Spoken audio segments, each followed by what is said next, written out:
Hi friends, welcome back to my channel. ఈరోజు వీడియోలో మనం బూడిద గుమ్మడికాయతో హల్వా ఎలా చేసుకోవాలో చూద్దాం రండి. బూడిద గుమ్మడికాయ అనగానే మనకి ఫస్ట్ ఏం గుర్తొస్తుంది? దిష్టి పోవడం కోసం ఇంటికి కట్టుకోవడం గుర్తొస్తుంది. ఈరోజు వీడియోలో మనం బూడిద గుమ్మడికాయని ఎలా తీసుకోవాలి, దానివల్ల కలిగే ప్రయోజనాలు అన్ని వీడియోలో చూద్దాం. ఎక్కడా మిస్ చేయకుండా వీడియో మొత్తం ఫుల్గా చూసేసేయండి. ఫస్ట్ బూడిద గుమ్మడికాయని నీట్గా క్లీన్ చేసుకోవాలి. దానిపైన అంతా తెల్లగా ఉంటుంది. క్లీన్ చేసుకున్న తర్వాత మనం తీసుకొని చిన్న చిన్న పీసెస్గా కట్ చేసి పెట్టుకోవాలి. ఇలా పీసెస్గా కట్ చేసుకున్న తర్వాత పైన చెక్కు ఉంటుంది కదండి, దాన్ని కట్ చేసి పెట్టుకోవాలి.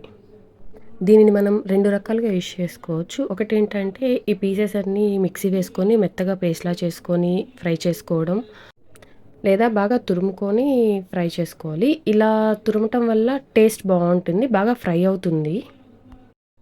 ఈ బూడిద గుమ్మడికాయ నుంచి మనకి విటమిన్ ఏ వస్తుంది, విటమిన్ సి, అండ్ దీంట్లో కాల్షియం ఉంటుంది, యాంటీ ఆక్సిడెంట్స్ ఉంటాయి. ఇలా చాలా రకాల విటమిన్స్ దీంట్లో ఉంటాయండి.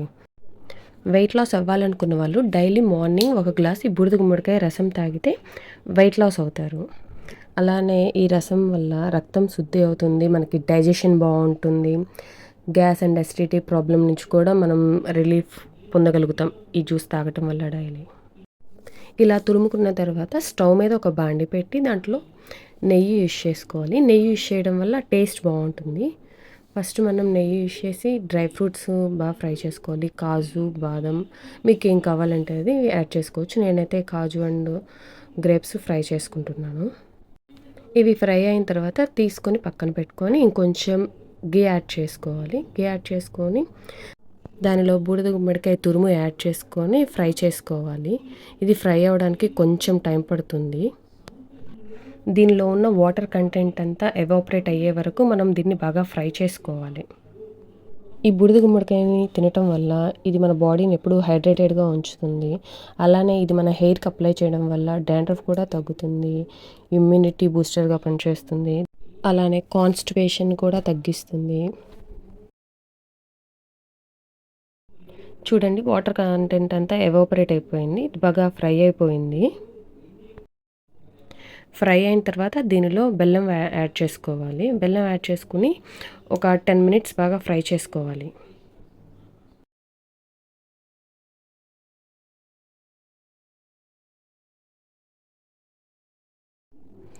మినిట్స్ తర్వాత బెల్లం అంతా బాగా మెల్ట్ అయిపోయి ఇలా దాంట్లో మిక్స్ అయిపోతుంది. తర్వాత ఒక 5 మినిట్స్ అలా బాగా మిక్స్ చేసుకున్న తర్వాత మనం ముందుగా ఫ్రై చేసి పెట్టుకున్న డ్రై ఫ్రూట్స్ దీంట్లో యాడ్ చేసుకోవాలి. అలానే కొంచెం యాలకుల పొడి కూడా యాడ్ చేసుకోవాలి. ఒకసారి మొత్తం బాగా మిక్స్ చేసుకొని ఒక బౌల్లోకి తీసుకొని సర్వ్ చేసుకోవటమేనండి. ఎంతో హెల్దీ అండ్ టేస్టీగా ఉండే బూడిద గుమ్మడికాయ హల్వా రెడీ అయిపోయింది. మీరు ఒకసారి ట్రై చేసి ఎలా ఉందో కామెంట్ చేయండి. Thanks for watching my video. Please subscribe my channel.